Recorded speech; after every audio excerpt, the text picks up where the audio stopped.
सांध्य पाठचर को आप समस्त स्वागत करुच्ची। आमे माँ को द्वितीय खंड व्हाट्सअप दि मदर से पढ़ी पढ़ी जाऊे पार्ट 4टा पार्ट सरला बर्तमान पार्ट 5 रो विषय हेडिंग है ह्यूमन रिलेशनशिप मानवीय संपर्क। ह्यूमन रिलेशनशिप को आम को सब स्वाभाविक आम ह्यूमन रिलेशनशिप माने खाली परिवार बंधु बांधव किंबा सांगसाथी से नुह। ह्यूमन रिलेशनशिप हूँ परस्पर परस्पर मनीष मान भर जो संपर्क आम घर कि आम छात्र शिक्षक किंबा परिचालना कर्तृपक्ष शिक्षक एमती कौन रिलेशन कथा पड़नी ये पड़ी मनीष मनीष भितर संपर्क आम जब पढ़ा आहरी स्पष्ट हो माँ क्या कहते आउ सबुठ इंटरेस्टिंग कथा हूँ आगुरी कही थे यही मेसेज मत किसी रिपिटेशन सब कहीं भिन्न भिन्न संक्रांत से मेसेज सब आगुरी थर थर से कही सारी माँ एवं ह्यूमन रिलेशनशिप संक्रांत जो मेसेज कहे से मेसेज तक आगुरी भी कही। अच्छा यहाँ कौन है आम ह्यूमन रिलेशनशिप रो जो सब चैप्टर कहती आज हेडिंग हूँ जजिंग अदर्स। जजिंग अदर्स हूँ अन्य मान विषय में मतामत दवा अन्य मान विषय में मतामत दवा यहाँ गोटे आम कौन तो कहते खोई ना आम प्रकृति आम जी भी अन्य मान विषय में मतामत भल कि जाना दरकार आम विषय भी किसी मतामत दौथे ना छाड़ दे लोक क्या छाड़ती भाई भौणी लोक क्या छाड़ती सी जेते भद्रलोक होते जिते बड़ हूँ श्रीरामचंद्र को छाड़े श्रीरामचंद्र को छाड़े ना कहले तेणु परस्पर ना जजिंग अदर्स अन्य मान को विषय में मतामत दवा ये हूँ judging others. The more a mind is ignorant, the more easily it judges everything it doesn't know or is incapable of understanding. बढ़िया मजा कथा केते लोक जज करे केते लोक अन्य विषय मतामत अन्य विषय मतामत दिए जेते अधिक से अज्ञ से समय दि मोर ए माइंड इज इग्नोरेंट माने मन बा मनीष कहतु से जेते अज्ञानता भीतर अधिक अधिक अज्ञानता भीतर थी the more easily it judges everything it does not know। क्या पुणी से जज करे जो विषय की जाने नहीं जो विषय किसी भी जाने नहीं ये हूँ बहुत इंटरेस्टिंग कथा। आम जो कौन मतामत दौ आम मतामत देला बेले बहुत समय एपरी हुए जे से संपर्क आम किसी भी धारणा न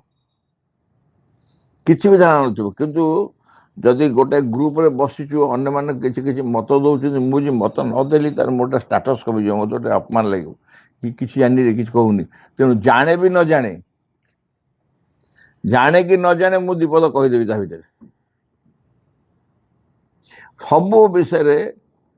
प्रत्येक विषय सब न जानिक मत देवार आम गोटे बड़ दुर्बलता। दि मोर ए माइंड इज इग्नोरेंट दि मोर जेते अधिक अज्ञ लोक से अधिक से मत देवे जो विषय से जानती ना जमा से विषय जानती ना अज्ञ कि विषय मत देवे and it does not know और इज इनकैपेबल ऑफ अंडरस्टैंडिंग खाली डज नॉट नो नुह से विषय से जानी नुह से विषय जानापी तार सामर्थ्य भी नहीं। तो कौन व्यक्ति विषय आप गोटे मत देदेले से व्यक्ति को ना खाली शुणी जानी ना देखी ना विषय जानापी आप सामर्थ्य भी नहीं किंतु मन एभली सक्रिय केते सक्रिय बेसी थाए ना जिते से बेसी बेसी इग्नोरेंट थाए जता भितर किसी भी नॉलेज था से भूल करतानी जिते अधिक अज्ञ सेते अधिक से मत दिए अधिक मत दिए एवं से पुणी क्या विषय दिए ना जहाँ विषय न जाने कि जानी ता विषय मत दिए। I want the peace to come into your mind and also the quiet, patient wisdom which prevents one from jumping to hasty conclusions and judgment. ଆମେ ଶୁଣିକି କି ଦେଖିକିରି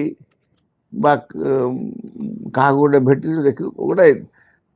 ଘଟଣା ସମ୍ପର୍କରେ ଶୁଣିଲୁ ଟିକେ ବି ଅପେକ୍ଷା ନକରି ଆମେ ତୁରନ୍ତ ତାର କନକ୍ଲୁଜନ ଦେଇଦେବୁ ଜମ୍ପିଂ ଇନ୍ ଟୁ କନକ୍ଲୁଜନ ବୋଲୁଛନ୍ତି ହାଷ୍ଟିଲି ତରତରି ଗୋଟେ ସାଙ୍ଗେ ସାଙ୍ଗେ ମତ ଦେଇଦେବୁ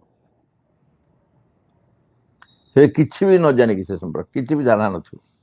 ମା କହିଲେ I want the peace to come in to your mind ଯେଉଁମାନେ ଏଇଭଳି କରୁଛନ୍ତି ସେଇଭଳି କୌଣସି ବ୍ୟକ୍ତିଙ୍କୁ ମା କହିଲେ ତୋ ଭିତରେ ଶାନ୍ତି ଅବତରଣ କରୁ ମୁଁ ପ୍ରାର୍ଥନା କରୁଛି ମୁଁ ଚାହୁଁଛି ତୋ ଭିତରେ ତୋ ମନ ଭିତରେ ଶାନ୍ତି ଅବତରଣ କରୁ and also the quiet patient wisdom ତୋ ଯୋଉଟା ଜ୍ଞାନ ଆସୁ ୱିଜଡମ୍କୁ ଏକ୍ଜାକ୍ଟଲି ପ୍ରଜ୍ଞା କୁହାଯାଏ ସେଇ ବସ୍ତୁଟି ତମ ଭିତରେ ଯାହା ନାହିଁ ମୁଣ୍ଡ ଭିତରେ ତାହା ଏକ କ୍ୱାଏଟ୍ ନୀରବ ଏବଂ ଧୈର୍ଯ୍ୟଶୀଳ କାହିଁ ହେଲା କୁହାହେଲା କାହିଁକି ଅପେକ୍ଷା କରିବ ତାପରେ ଭାବିବା ପାଇଁ ଚେଷ୍ଟା କରିବ ଯଦି ନିହାତି କହିବାକୁ ଦରକାର ପଡୁଛି କୋଉ ଜାଗାରେ ଆମେ ଯଦି କହିବା କେହି ସେମିତି ମତାମତ ଦିଅନି ସେଇଟା ଭୁଲ କଥା କୋର୍ଟ କଚେରୀ ବନ୍ଦ ହେଇଯିବ ନା କୋର୍ଟ କଚେରୀରେ କ'ଣ ହୁଏ କି କୋର୍ଟ କଚେରୀ ମାନଙ୍କରେ ଯେଉଁମାନେ ସବୁ ଜଜମେଣ୍ଟ ଦିଅନ୍ତି ସେମାନଙ୍କ ଜାଗା ଉପରେ ଥାଆନ୍ତି ସେମାନେ ଜାଗା ଉପରେ ଥାଆନ୍ତି କେତେ କଷ୍ଟ କାମ ଦେଖନ୍ତୁ ଯୋଉ ଜଜ୍ ସାହେବ ଗୋଟେ ଡିସିସନ ଦେବେ ଘଟଣା ବେଳେ ସେ ନଥିଲେ ଯୋଉ ଘଟଣା ଘଟିତ ସେ ନଥିବେ ଏବଂ ଯୋଉ ଘଟଣାର ଦୁଇ ପକ୍ଷରେ ଲୋକ କହିବେ ଅଧିକାଂଶ ଭାଗ ମିଛ ଥିବ ଏବଂ ଉଭୟଙ୍କର ମିଛକୁ ଶୁଣିକିରି ଜଜ୍ ସାହେବ ଗୋଟେ ମତ ଦେବେ କ'ଣ ଘଟଣା କହିଲେ କୋଉଠି ଆଧ୍ୟାତ୍ମିକତା କଥା ଭାବିବାକୁ ଡର ଲାଗୁଛି ଏଠି ଆଧ୍ୟାତ୍ମିକ କୋଉଠି ଆସିବ ଘଟଣା ସମ୍ପର୍କରେ ଯାହାର ଧାରଣା ନାହିଁ ବ୍ୟକ୍ତିଗତ ଧାରଣା ନାହିଁ ସେ କେବଳ ଦୁଇ ପକ୍ଷରୁ ଶୁଣିବେ ଏବଂ ବେଳେବେଳେ ଶୁଣିବା ପାଇଁ ମାସାଧିକ କାଳ ବର୍ଷାଧିକ କାଳ ବି ସମୟ ଲାଗେ ଧରନ୍ତୁ ଏକ୍ସ ଜଜ୍ ଥିଲେ ସେ ରିଟାୟାର କରିଗଲେଣି ତାଙ୍କ ପରେ 2 ନମ୍ବର ଜଜ୍ ଆସିଲେ ୱାଇ କିନ୍ତୁ କେସ୍ ଚାଲିଛି କେସ୍ ତୁଟୁନି ସେଠୁ ସିଏ ଥୋଡ଼େ ଶୁଣିଲେ ତାପରେ ତାଙ୍କର କୋଉଠିକି ଟ୍ରାନ୍ସଫର ହେଇଗଲା ପ୍ରମୋସନରେ ସେ ହାଇକୋର୍ଟକୁ ପଳେଇଗଲେ ସେ କେସ୍ ପୁଣି ତୃତୀୟ ନମ୍ବର ଜଜଙ୍କ ପାଖରେ ପହଞ୍ଚିଲା ସେ ସବୁ ମୂଳରୁ କିଛି ଶୁଣିନାହାନ୍ତି ସବୁ ଶୁଣିବେ ବା ଭାବିବେ ଘଟଣା ଘଟିଥିଲା କେବେ ଏମିତି ଜଣେ ଏବେ ରିକର୍ଡରେ ଜଣେ ଓକିଲ ସାଙ୍ଗେ କଥା ହଉଥିଲି ସେ କହିଲେ ସିଭିଲ ସୁଟ୍ 30 ବର୍ଷ କନଫିଡେଣ୍ଟଲି କରେ 30 ବର୍ଷ ଏ 10 ବର୍ଷ ନେଇଯିବେ ତାପରେ ସେ 10 ବର୍ଷ ନେଇଯିବେ ତାପରେ ଆଉ 10 ବର୍ଷ ଏମିତି କହିଲେ 30 ବର୍ଷ ନହେଲେ ସମାଧାନ ହେଇପାରିବନି এইটা କ'ଣ ଗୋଟେ ଧାରା ହ୍ୟୁମାନ୍ ମାଇଣ୍ଡ ଏତେ ପଜଲ୍ଡ ହ୍ୟୁମାନ୍ ମାଇଣ୍ଡ ଏତେ ପଜଲ୍ଡ ମାଇଣ୍ଡ ଆଉ ଏତେ କ'ଣ ତା କହନ୍ତି ଅଗଭୀର ଅଜ୍ଞାନତାରେ ପରିପୂର୍ଣ୍ଣ ସେ ନିଜେ ଚିନ୍ତା ବି କରେନି ଯେ 30 ବର୍ଷ କାଳ ମୁଁ ସମୟ ନଷ୍ଟ କରୁଛି ଗୋଟେ ଘଟଣାରେ ଯେ କେସ୍ କରିଥିଲା ସିଏ ମରିଗଲେଣି ତାଙ୍କ ପୁଅ ମରିଗଲେଣି ନାତି କେସ୍ କରୁଛି ଆଚ୍ଛା କେସ୍ କାହିଁ କରୁଛି ସେ ବି ଗୋଟେ ଅହଙ୍କାର ହାରିଯାଉନ ଆପିଲ ନକରି ହାରିଯାଅ ପଇସା ପତ୍ର ଖର୍ଚ୍ଚ ତ ବଚିଗଲ ଆପଣ ଯେତେବେଳେ କେସ୍କୁ ଯାଆନ୍ତି ଆପଣ ସେ କୋର୍ଟ ଫିସ୍ ଦେଇକି ଆଗେ କେସ୍ରେ ଆରମ୍ଭ କରିବାକୁ ଯିଏ କେସ୍ କରିବ ତାକୁ ପଇସା ପଡ଼େ ଯିଏ କେସ୍ ଯାହା ନାଁରେ କରିବ ତାକୁ ପଇସା ପଡ଼େନି ସେ ଖାଲି ଓକିଲଙ୍କୁ ପଇସା ଦେବ ଓକିଲଙ୍କୁ ପଇସା ଦେଇକି ଓକିଲ ପଠେଇବ ବା ଯାହା କରିବ ଏ ଉଭୟ ଜାଣନ୍ତି ଯେ ଏତେ ସହଜ ନୁହଁ ତାରିଖ ନେଇ ଗଡ଼େଇ ଚାଲିଥିବେ ଡେଟ୍ ନେଉଥିବ ସେ ଡେଟ୍ ନେଉଥିବେ ଆପଣ ଯଦି ଡେଟ୍ ନେଇ ଚାଲିବେ କୌଣସି କେସ୍ର ସମାଧାନ ଆପଣ ପାଇବେନି ଆପଣଙ୍କ ଜୀବନ ଦଶା ଭିତରେ ପାଇବେନି ସେ ଚାଲିଥିବ ଏଇଟା ହେଉଛି ଗୋଟେ ବଡ଼ ଦୁର୍ବଳତା ଆମ ସମସ୍ତଙ୍କ ପାଇଁ ଯେଉଁ ସିଷ୍ଟମ ଆମ ଦେଶର ସିଷ୍ଟମରେ କୁହାହେଉଛି ମା କହିଲେ तो मस्तिष्क भितर peace to come into your mind and also the quiet patient wisdom तो मन भितर शांति आवाहन करू एवं नीरवता एवं धैर्य सह ज्ञान आसु प्रज्ञा आसु से कौन कह ना prevents one from jumping to hasty conclusion and judgement तर्तरे हठात गोटा कि सिद्धांत देदेवी एवं मत देदेवी सिद्धांत देदेवी सागे सागे से केमती तू निवृत्त हबु से चाहूँ तो भीतर शांति आसु एपटे तर्तरे गोटे कहीदे भी भूल एवं गोटे कथा को सिद्धांत नापी गड़े चलती भी को ठीक कुछ ठीक It is always better to keep a quiet mind and to abstain from rushing to conclusions before you have the necessary information. जो तो बगैर खबर किसी नहीं से संपर्क में कि जानी ना हूँ तार से संपर्क संपूर्ण नीरव रहो to keep quiet. से तो जाननो आमे जो विषय जानी नु धरा जो मत गोटा मत पचराला मु कौन कहबी जो विषय मुझे जाननी मत गोटा मत पचरा मु कौन कहबी मुझे कह मुझे जानी नहीं बोली गोटे लाज मार इतने पाठशाठ पढ़ी एत दिन कम कले ये कले ये कह मुझे जाननी गोटे कौन तेणु आप कौन कह पड़ो कौन गोटे मत देवा पड़ो ना market is better to keep quiet अति नम्र भाव में कह ए संपर्क मोर धारणा नहीं मुझे कहती ना थे प्रपति विषय गोटे मीटिंग प्रपति बस हठात जन ठिया कि सत्यसाई बाबा विषय पचारे आपन तो या कहले कि सत्यसाई बाबा तो एमती कहते प्रपति हाथ जोड़ी कहले मुझे Murphy radio agent Philips radio विषय मोर किसी धारणा नहीं एक्जाक्टली मुझे मर्फी रेडियो एजेंट से रेडियो ही थी ना ताऊपर किसी ना Murphy radio agent Philips radio संपर्क मोर किसी धारणा नहीं मुझे आम भर गोटे क्या छाड़ी से कौन ना कौन कही था तुम सत्यसाई बाबा भारी जानते कही एणु तेणु गोटे अच्छा सेमती कहीं कह तुमको तुम माँ जमी विशेष लगुच बापा लगे लगे कहीं बड़ कितु तुम्हें कहीं नम्र भाव में कहीदेव मो से विषय धारणा नहीं बोली मो विषय कि जानी नीरव कहीं रही मत दवा कौन निहाती दरकार तुम मत देवा तेणु आम गोटे कौन टी जानी कि न जानी भड़बड़ हो आंजुए पानी गड़िशा माछ को छाड़े से फड़फड़ हम टिके ना पानी एति ज्ञान थी बाटे पिटे हो जान केत चान्स पड़ो कहवाई खाली सजे साजे हो सुजोग मिले दीप डकईदेला भगवान लोग चिन्हे ना ये मतटा किए देला हाँ मुझे यहाँ न कह जाए गोटे निहाती निंदार विषय ना tell your vital not to जज on appearances and to collaborate माँ कहले ये जो अपीयरेंस बाहर देखिक मतामत दबार कार्यटा तुम प्राण शक्ति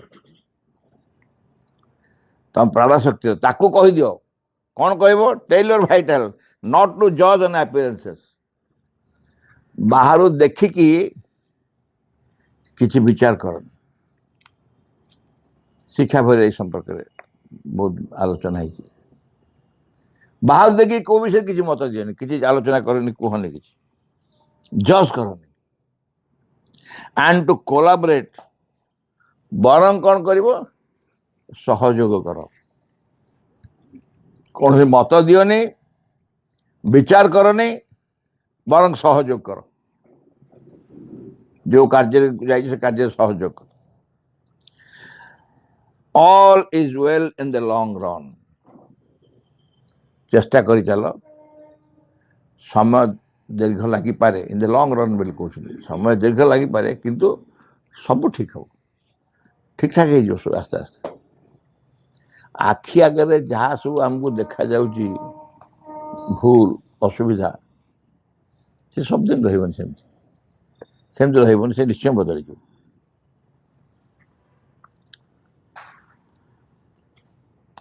तापरे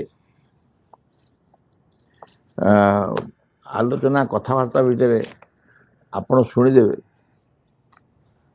ରବି ତୋ ନାଁରେ କ'ଣ ସେମାନେ ଗପୁଥିଲେ ରି କ'ଣ ଲାଗିବ କ'ଣ ଗପୁଥିଲେ କିଏ କିଏ ଗପୁଥିଲେ କହିଲେ କେଉଁମାନେ ଥିଲେ କ'ଣ ଥିଲେ ତାଙ୍କୁ ଡାକି କିଛି ସାଙ୍ଗେ ପୁଣି ହଁ ଭାଇ ତମେ କ'ଣ ସେଥିରେ କାଳେ ମୋ ନାଁରେ ଗପୁଥିଲ କାରଣ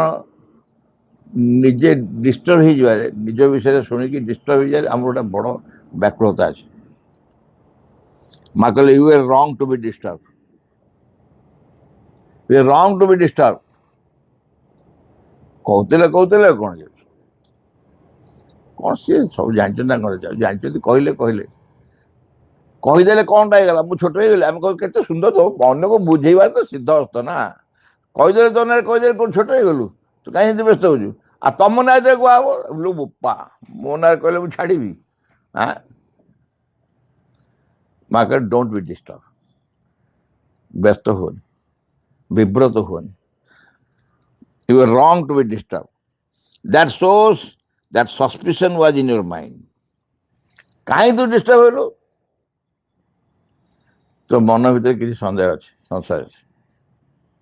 কিছুটা ଆଶଙ୍କା ଅଛି ସେଟା ଭୟ ଅଛି ସେଟା ଚିନ୍ତା ଅଛି ଧରାଯାଉ ଆମେ କେହି ଠିକ୍ ନୁହଁ ଠିକ୍ ଅଛି ଆମେ କେହି ଠିକ୍ ନୁହଁ ଗଲା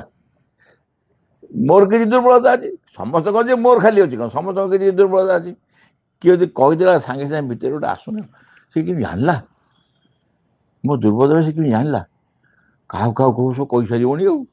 କେତେ ଲୋକଙ୍କୁ କହିସାରିବଣି ଆଉ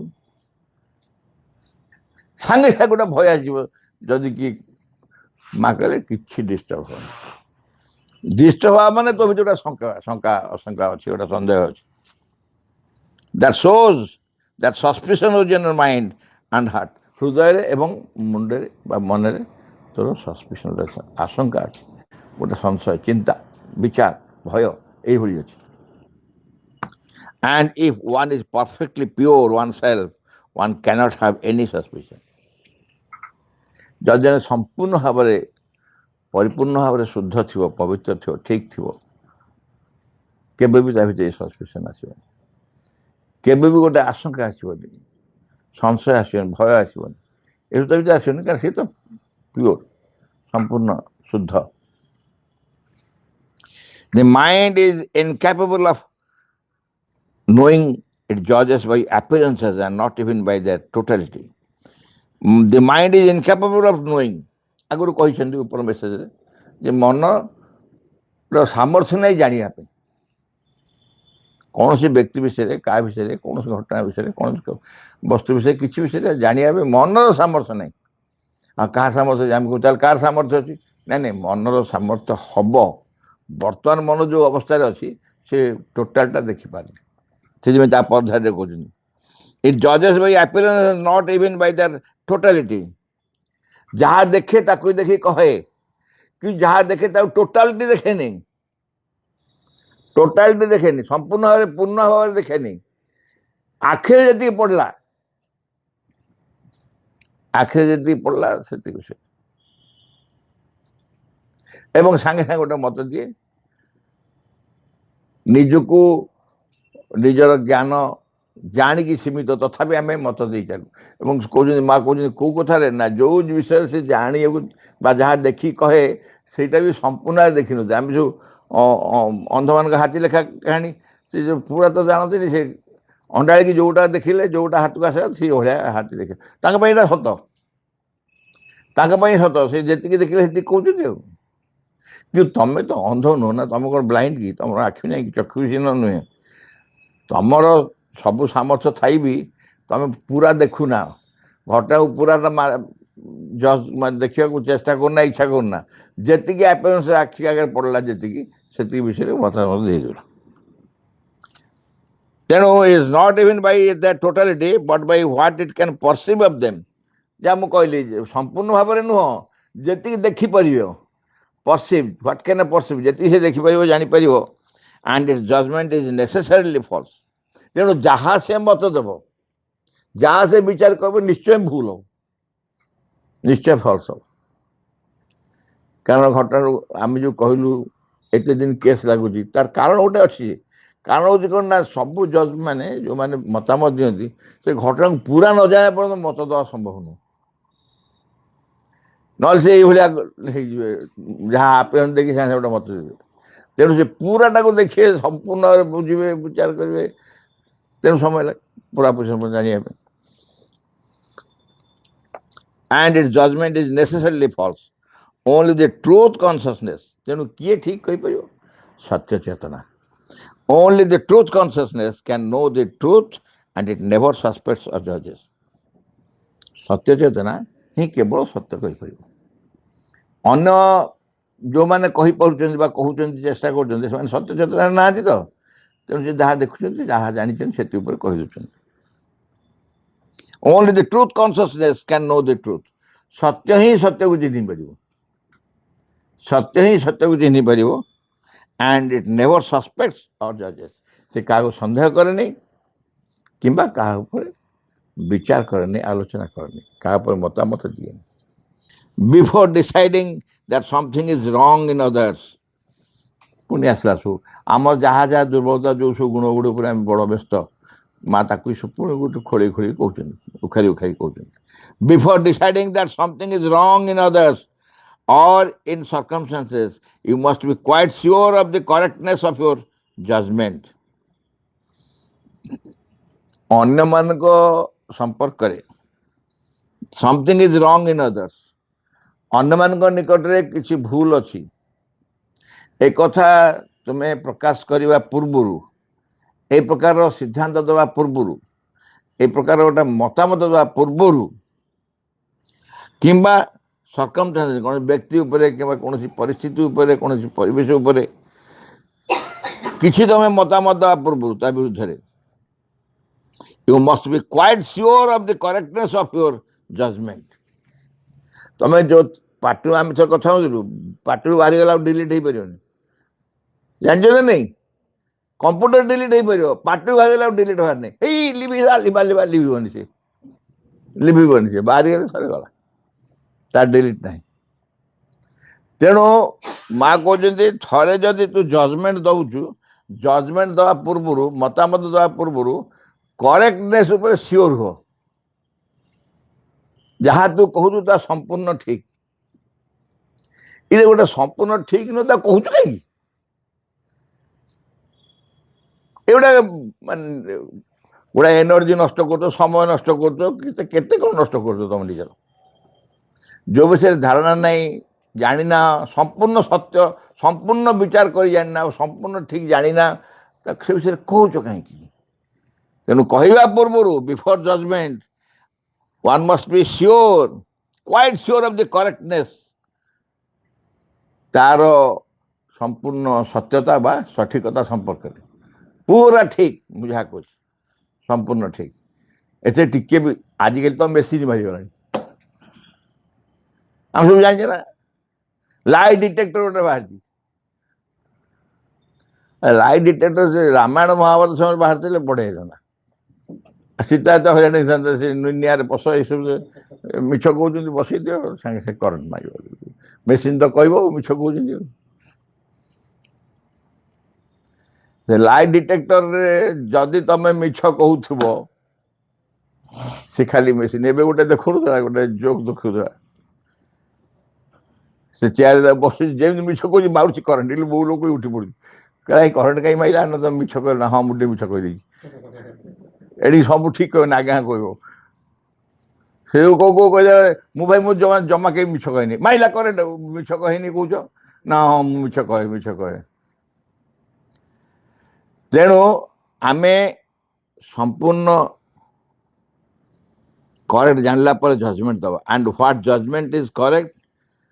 and what judgment is correct so long as one lives in the ordinary consciousness that is based on ignorance and filled with falsehood.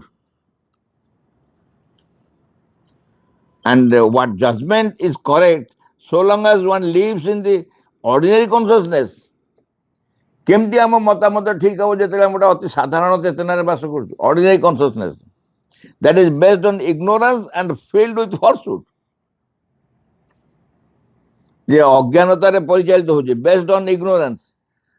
ता भित्तिभूमि है अज्ञानता ଅଜ୍ଞାନତା ପରେ ଠିଆ ହେଇକି ଜଣେ ଜ୍ଞାନ ଉପରେ କହିବ ଆବସର୍ଡ ନୁହଁ। ଅଜ୍ଞାନତା ପରେ ଠିଆ ହେଇ ଜଣେ ଜ୍ଞାନ କଥା କହିବ କେମିତି? ତ ଭିତ୍ତିଭୂମି ପାଦ ତଳେ ତ ଅଜ୍ଞାନତା, ତମ ଭିତରୁ ଜ୍ଞାନ ଆସିବ କୋଉଠୁ? ଏବଂ ଫିଲ୍ଡ ୱିଥ୍ ଫଲସୁଡ୍, କେବଳ ମିଥ୍ୟା, କେବଳ ମିଥ୍ୟା। ଅଜ୍ଞାନତା ଓ ମିଥ୍ୟା ପରେ ତମେ ପର୍ଯ୍ୟବେସିତ। Only the truth consciousness can ଜଜ୍। ତେଣୁ କିଏ ଜଜ୍ କରିପାରିବ ନା ଓନ୍ଲି ଟ୍ରୁଥ କନସିୟସନେସ୍। କିଏ ତ ଗୋଟେ ଜଜ୍ କରିବାକୁ ଅନୁମତି ମା ଦଉଛନ୍ତି? କିଏ ଗୋଟେ ଜଜ୍ କରିପାରିବ? ଜଣେ କିଏ ଜଜ୍ କରିପାରିବ? କିଏ ନା ସତ୍ୟ ଚେତନା କେବଳ ମତାମତ ଦେଇପାରିବ। ସତ୍ୟ ଚେତନା କେବଳ ତାର ସାମର୍ଥ୍ୟ ଅଛି, ସିଏ ଆମକୁ ବିଚାର କରିପାରିବ, ଆମକୁ ଜଜ୍ କରିପାରିବ। ଏବଂ ସିଏ ଏମିତି କାଜୁଆଲି କରିବନି, କାରଣ ସିଏ ସତ୍ୟ ଚେତନା ନିଜେ ଜାଣନ୍ତି ଯେ ସମାଜରେ ଯେଉଁମାନେ ବିଚରଣ କରୁଛନ୍ତି ବା ଯେଉଁମାନେ ବସବାସ ସମାଜରେ ବଞ୍ଚିଛନ୍ତି, ଯେଉଁମାନେ ଆସିଛନ୍ତି, ଏମାନଙ୍କ ଭିତରେ କିଛି ମିଥ୍ୟା ହିଁ ଅଛି, ଅଜ୍ଞାନତା ଅଛି, ଜାଣନ୍ତି। କିଏ ଜାଣିନି ଯିଏ ଅଜ୍ଞାନତା ଭିତରେ ଅଛି, ସେ ଭାବୁଛି ମୁଁ ଯାହା ଜାଣିଛି ସେଟା ଜ୍ଞାନ ସମ୍ପୂର୍ଣ୍ଣ। କିନ୍ତୁ ସତ୍ୟ ଚେତନା ଜାଣେ ଆମର ସୀମିତତା ବିଷୟରେ ତାର ଧାରଣା ଅଛି। Only truth consciousness can judge. So it is better in all circumstances to leave this judgment to the divine. ବାକି ସହଜରେ କହିଦେଉଛନ୍ତି, କହିଲେ କ'ଣ କହିଲେ? ପ୍ରତ୍ୟେକ ଘଟଣାରେ so it is better in all circumstances, ପ୍ରତ୍ୟେକ ପରିସ୍ଥିତିରେ to leave the judgment to the divine, ତାଙ୍କ ହାତରେ ଛାଡ଼ିଦିଅ, ମତାମତ ଦେଇ ତାଙ୍କ ହାତରେ ଛାଡ଼ିଦିଅ। କାଲି ଜଣେ ବଡ଼ ବ୍ୟସ୍ତ ହେଇକି ମୋତେ ଫୋନ୍ କଲେ, ଗୋଟେ ଘଟଣାରେ ଫୋନ୍ କଲେ ଯେ ସେ ଘଟଣା ସବୁ ଜାଣିଛନ୍ତି, ମାନେ ସମାଜର ବିଭିନ୍ନ ଘଟଣା, ତାକୁ ମୁଁ ସେଇଟା କହୁନି, ଖାଲି ଏତିକି କଥା ଯେ କ'ଣ ମୋ ଏମିତି ସବୁ ହେଉଛି, କ'ଣ ଘଟଣା କ'ଣ କହିଲେ ଭାଇ, ଏମିତି ହେଲେ କେମିତି କ'ଣ ହେବ? ବଡ଼ ବ୍ୟସ୍ତ ହେଇକି ଫୋନ୍ କଲେ, କେମିତି ମାନେ କ'ଣଟା କହନ୍ତି, ମୁଣ୍ଡ ଉପରେ ଆକାଶ ଛିଡ଼ିବ, ଆମର ସବୁ ଚିନ୍ତା, ଆମର ସବୁ ଚିନ୍ତା। ମୁଁ କହିଲି ଆଜ୍ଞା, ଆପଣ ଯେଉଁ ଅସୁବିଧାଟା କହିଲେ ଏମିତି ଘଟୁଛି ବୋଲି ସମାଜରେ, ମାଆଙ୍କ ଅଜାଣତରେ ଘଟୁଛି କି? ନା ନାହିଁ ଯେ ଆମକୁ ଯିଏ କାହିଁକି ମୁଁ ନାହିଁ କୁହନ୍ତୁ, ମାଆଙ୍କ ଅଜାଣତରେ କିଛି ଘଟୁନି। ଯଦି ମା ଜାଣିଛନ୍ତି, ମା ଜାଣିକି ତାକୁ ଟର୍ଲେଟ୍ କରୁଛନ୍ତି ବା ତାପରେ ଯାହା ମତାମତ ବା ତା କାର୍ଯ୍ୟ ଯାହା କରିବା କଥା ସେ କରୁଛନ୍ତି, ଆମେ କିଏ ବ୍ୟସ୍ତ ହେବେ? ବ୍ୟସ୍ତ ହେଲେ କ'ଣଟା କରିବୁ କି? ଆମେ ବ୍ୟସ୍ତ ହେଲେ କ'ଣଟା କରିବୁ? ଆମେ ନିଜ କଥା ଭାଇ ଡିସାଇଡ୍ କରିପାରୁନୁ, ବ୍ୟସ୍ତ ହେଇକି ବାଡ଼େଇ ପିଟେଇ ରହୁଛୁ। ଜୀବନ ଚାଲି ଯାଉଛି, ନିଜ ପାଇଁ ବ୍ୟସ୍ତ ହେଇ ଶେଷକୁ ପଛକେ ଚାଲିଯିବୁ, କିନ୍ତୁ ନୀରବରେ ଶାନ୍ତ ରୁହ, ନିଜ ଦାୟିତ୍ୱ ଅନ୍ୟକୁ ଦିଅ କହିଲେ ବୁଝିପାରୁନୁ। ତମ ଦାୟିତ୍ୱ ଭଗବାନଙ୍କୁ ଦେଇଦିଅ, ମାଆଙ୍କୁ ଦେଇଦିଅ, ମା ତମ ଦାୟିତ୍ୱ ନେବେ। ଏକଥା ବୁଝିପାରୁନୁ, ଏକଥା ଗ୍ରହଣ କରିପାରୁନୁ, ଜାଣିପାରୁନୁ, ବାଡ଼ି ପିଟି ଚାଲି। ଆଉ ପୁଣି ଅନ୍ୟ କଥା କ'ଣ? ପୁଣି କ'ଣ ଦେଶ ବଡ଼ ବଡ଼ ଘଟଣା ସବୁ ଘଟୁଛି ଭାଇ, କେମିତି ହେଉଛି ଏମିତି? ମାନେ ସେ ଫୋନ୍ରେ ବଡ଼ ବିଷାଦ ଫୋନ୍। ମୁଁ ଟିକେ ହସିଲି, ମୁଁ କହିଲି ଭାଇ ଏଥିରେ ଆପଣଙ୍କର କ'ଣ କଷ୍ଟ ହେଉଛି କାହିଁକି? ଆପଣ କାହିଁକି ବ୍ୟସ୍ତ ହେଉଛନ୍ତି? ନାଇଁ ଯେ ସଂସାରରେ ଏମିତି ସବୁ ହେବ, ସବୁଆଡ଼େ କ'ଣ କରିବା? ମୁଁ କହିଲି ଏମିତି ହେବା ପାଇଁ ପ୍ରଭୁ ଲେଖିଛନ୍ତି ଏମିତି ହେବ ବୋଲି, ଏମିତି ଏମିତି ହେଇକି ତାପରେ ବଦଳିବ। ଆଉ ବର୍ତ୍ତମାନ ଅବସ୍ଥା ଯାହା ତାର ତ ପ୍ରକାଶ ପାଉଛି, ଆଉ ତାଠୁ ଅଧିକା କ'ଣ? ନାଇଁ ନାଇଁ, ତାହା ସବୁ ଠିକ୍। ମୁଁ ପୁଣି ସବୁ ତ ବୁଝି ଯାଉଛନ୍ତି, ପୁଣି କାହିଁ ବ୍ୟସ୍ତ ହେଉଛନ୍ତି? ସେ ଟାଣି ହୋଇ ଆମକୁ ଯେତେବେଳେ ବିଷାଦ ଆସିବ, ଭୟ ଆସିବ, ସେ ବୁଲିବାଲି ଟାଣି ଟୁଣି କ'ଣ ସେଇ ଅଗଣା କହନ୍ତିନି, ଆରେ ଢମଣା ବୁଲିବାଲି ପୁଣି ସେଇ ଅଗଣା କହନ୍ତିନି, ସେ ସବୁଆଡ଼େ ବୁଲିଯିବେ। ହଁ ହଁ, ପୁଣି ସହଜ ହେଲା ଯେ, କିନ୍ତୁ ପୁଣି କିନ୍ତୁ କ'ଣ ହେଲା ଯେ, ପୁଣି କିନ୍ତୁ କ'ଣ ନା ଗୋଟେ ସମାଧାନ ହେଇଯାନ୍ତା। ଆମେ ଶୋଇଥିବୁ ରାତିରେ, ସକାଳୁ ଉଠିଲା ବେଳକୁ ସବୁ ସମାଧାନ ହେଇଥାନ୍ତା, ଆଉ ଚିନ୍ତା କେହି ନଥାନ୍ତା। ଏତେ ସହଜ। ଏ ପୃଥିବୀ ଯେବେଠୁ ସୃଷ୍ଟି ହେଲାଣି ସେବେଠୁ ଫଲସୁଡ୍ ରାଜତ୍ୱ କରି କରି ଚାଲିଛି, ଅହଙ୍କାର ଶାସନ କରି କରି ଚାଲିଛି। ସେ ଅହଙ୍କାର ଆମକୁ ପୁରା କଣ୍ଟ୍ରୋଲ କରି କରି ଚାଲିଛି। ତା ଉପରେ ବିଜୟ ଲାଭ ପାଇଁ ମା ଶ୍ରୀବିନ୍ଦ ସୁପ୍ରାମେଣ୍ଟାଲ ଫୋର୍ସକୁ ଆଣିଛନ୍ତି ଏବଂ ତାକୁ କାର୍ଯ୍ୟକାରୀ କରୁଛନ୍ତି। ଏ ଅଜ୍ଞାନତା, ଅନ୍ଧକାର, ମିଥ୍ୟାଚାର ଉପରେ ସମ୍ପୂର୍ଣ୍ଣ ଭାବରେ ବିଜୟ ଲାଭ ହେବ। ରୂପାନ୍ତର ହେବ କେତେ କଥା କରିବାକୁ ସେମାନେ ଆସିଛନ୍ତି ସମଗ୍ର ବଦଳାଇବା ପାଇଁ ଏବଂ ସେ ଦାୟିତ୍ୱ ନେଇଛନ୍ତି ସେ ଜାଣିଛନ୍ତି ଆମେ କିଛି ବିଶେଷ କରିପାରିବୁନି କେବଳ ଓକେ ୟେସ୍ କହିବା କଥା ଆଉ ଟିକେ କହିଲେ ଟିକେ ହଁ ବୋଲି କେହି କହିବନି ଖାଲି ଟିକେ ହଁ ଟିକେ କହ ମା କେମିତି ବିକଳ ହେଇ କହିଛୁ କହିଲେ କାମ ସବୁ ମୁଁ କରୁଛି ତମର କିଛି କରିବାର ନାହିଁ ତମେ କହିଲେ ୟେସ୍ ମଦର ହଁ ମା କ'ଣ ହବ ଆମେ ତମ ସାଙ୍ଗେ ଅଛୁ ଆମେ ତମ ସାଙ୍ଗେ ଅଛୁ ଆମେ ତମ ସାଙ୍ଗେ ଅଛୁ ବିରୋଧୀ ଶକ୍ତି ଆମକୁ ସବୁବେଳେ ଟାଣି ନେଇ ପକେଇ ଦେଉଛି ପାଲେରେ ଆମକୁ ଟାଣି ନିଅ ତମେ ଟାଣି ନିଅ ତମ ଆଡ଼ୁ ଟାଣି ନିଅ କାଲି ଗୋଟେ ପଢ଼ୁନଥିଲୁ ମେସେଜଟେ ଜଣେ ମାଙ୍କୁ ପ୍ରାର୍ଥନା କରୁଛି ମା ମୋତେ ତମ କୋଳକୁ ନେଇଯାଅ ମା ମୋତେ ତମ କୋଳକୁ ନେଇଯାଅ ମାଙ୍କ କୋଳ ପାଇଁ କ'ଣ ଟିକେଟ୍ କରିବାକୁ ପଡ଼ିବ ହଁ କୋଳକୁ ନେଇଯାଅ ଆଡ଼ଭାନ୍ସ ବୁକିଂ କରିବା ମା କହିବେ ଏ କୋଳକୁ ଯିବା ପାଇଁ ତୁ ପ୍ରସ୍ତୁତ ହବୁ ତୁ ନିଜକୁ ପ୍ରିପେୟାର କରୁ ଯିବୁ ଭାରି କୋଳକୁ ସେ କ'ଣ ତାଙ୍କ କୋଳ ପାଇଁ ଟିକେଟ୍ ନାହିଁ ଗେଟ୍ ନାହିଁ କିଛି ନାହିଁ ତାଲା ପଡ଼ିନି ଖୋଲା ସେ କୋଳ ସବୁବେଳେ କୋଳ ଖୋଲା ଯିବା ପାଇଁ ତୋତେ କେହି ମନା କରୁନି ଆଉ ତୁ ତ ତା କୋଳରେ ଅଛୁ ବିରୋଧୀ ଶକ୍ତି କୋଳରେ ପଶିଛୁ ସେଠୁ ବାହାରିକି ସିନା ଉଠିକି ଭିଡ଼ି ଭାଡ଼ି ଉଠି ଦେଇକି ପଳେଇ ଆସିଲେ ସିନା ହବ ଏଇ ହେଉଛି ସମସ୍ୟା ମା ତୁମ ଇଚ୍ଛା ପୂର୍ଣ୍ଣ ଆମର ନୁହଁ ଏଇ ଯେଉଁ ପ୍ରାର୍ଥନା ଅପୂର୍ବ ପ୍ରାର୍ଥନା ତୁମ ଇଚ୍ଛା ମା ତୁମ ଇଚ୍ଛା ପୂର୍ଣ୍ଣ ଆମର ଏଠି ମାତୃଭୂମି ବାହାରେ ଲେଖା ହେଇଥିବ ଲେଟ୍ ଦାଇ ୱିଲ୍ ବି ଡନ୍ ଥରେ ଚମ୍ପକଲାଲଜୀ ଆସିଥିଲେ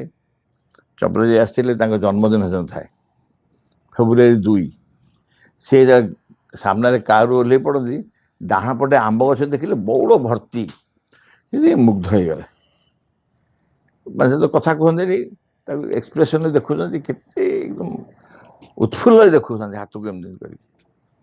ସାଙ୍ଗେ ଚାହିଁଦେଲେ ଦେଖିଦେଲେ ଲେଟ୍ ଦାଇ ୱିଲ୍ ବି ଡନ୍ ମାନେ ତାଙ୍କରି ଇଚ୍ଛାରେ ଏସବୁ ହେଇଛି ପ୍ରଭୁଙ୍କ ଇଚ୍ଛାରେ ଏକଥା ହେଇଛି ବୋଲି ସେ ସାଙ୍ଗେ ସାଙ୍ଗେ ଇମିଡ଼ିଏଟଲି ରେକଗ୍ନାଇଜ୍ କରି କହିଲେ ଆମେ ଲେଖିଦେଇଛୁ ସିନା ପଢ଼ି ଦେଉଛୁ ସବୁ କହିଦେଉଛୁ କିନ୍ତୁ ହୃଦୟ ଭିତରୁ ନେବା ପାଇଁ ଲୋକ ଅଲଗା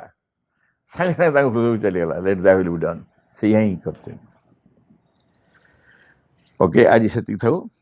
କାଲି ଗୋଟେ ବହୁତ ବଢ଼ିଆ ବିଷୟ ଅଛି ପଢ଼ିବା ପାଇଁ ଟିକେ ବଡ଼ ବିଷୟ କାଲି କିନ୍ତୁ ବଢ଼ିଆ ବିଷୟ କାଲି ପଢ଼ିବା ବିଘ୍ନ ବିନାଶନ ହେ ଭଗବାନ ଜୟ ହେଉ ତୁମର ଆମମାନଙ୍କ ଅନ୍ତରରେ କିଛି ହେଲେ ଯେପରି ତୁମ କାର୍ଯ୍ୟରେ ବିଘ୍ନ ଘଟାଏ କିଛି ହେଲେ ଯେପରି ତୁମର ଆବିର୍ଭାବରେ ବିଳମ୍ବନ ଘଟାଏ ସକଳ ବିଷୟରେ ସକଳ ମୁହୂର୍ତ୍ତରେ ପୂର୍ଣ୍ଣ ହେଉ ତୁମର ଇଚ୍ଛା ତୁମ ସମ୍ମୁଖରେ ଛିଡ଼ା ହେଇଛୁ ଆମମାନେ ତୁମର ଇଚ୍ଛା ହିଁ ଆମମାନଙ୍କ ମଧ୍ୟରେ ଆମମାନଙ୍କ ସତ୍ତାର ପ୍ରତ୍ୟେକ ଅଙ୍ଗରେ ପ୍ରତ୍ୟେକ କର୍ମରେ ଉଚ୍ଚତମ ଚୂଡ଼ାରୁ ତୁଚ୍ଛତମ ପ୍ରତ୍ୟେକଟି କୋଷରେ ପୂର୍ଣ୍ଣ ହେଉ ତୁମଠାରେ ଆମମାନଙ୍କର ନିଷ୍ଠା ହୁଏ ଯେପରି ସର୍ବାଙ୍ଗୀନ ଚିରନ୍ତନ ଆମମାନେ ଅନ୍ୟ ସବୁକିଛି ପରିହାର କରି ଚାହୁଁ ସମ୍ପୂର୍ଣ୍ଣ ରୂପେ ତୁମ ପ୍ରଭାବର ଅଧୀନ ରହିବାକୁ ଆମମାନେ କେବେ ଯେପରି ନ ଭୁଲୁ ତୁମ ନିକଟରେ ଗଭୀର ଭାବରେ ନିବିଡ଼ ଭାବରେ କୃତଜ୍ଞ ହୋଇ ରହିବାକୁ ପ୍ରତି ମୁହୂର୍ତ୍ତରେ ତୁମେ ଆମମାନଙ୍କୁ ଯେଉଁ ଅପରୂପ ସମ୍ପଦ ସବୁ ଦାନ କରି ଯାଉଛ ସେସବୁର କିଛି ହେଲେ ଯେପରି ଆମମାନେ ଅପଚୟ ନ କରୁ ଆମମାନଙ୍କର ପ୍ରତ୍ୟେକ ଅଙ୍ଗ ଯେପରି ତୁମ କାର୍ଯ୍ୟରେ ସହଜର ହୁଏ ସେସବୁ ଯେପରି ପ୍ରସ୍ତୁତ ହୋଇ ଉଠନ୍ତି ତୁମ ସିଦ୍ଧି ସକାଶେ ପରମ ସିଦ୍ଧିକର୍ତ୍ତା ହେ ଭଗବାନ ଜୟ ହେଉ ତୁମର ବିଜୟରେ ଦିଅ ଆମମାନଙ୍କର ଜ୍ୱଳନ୍ତ ସକ୍ରିୟ ଚରମ ଅଟଳ ବିଶ୍ୱାସ English In the name of the mother, for the sake of the mother, by the star of the mother, with the strength of the mother, to all adverse, harmful, being or force, I order to quit this place at once and forever.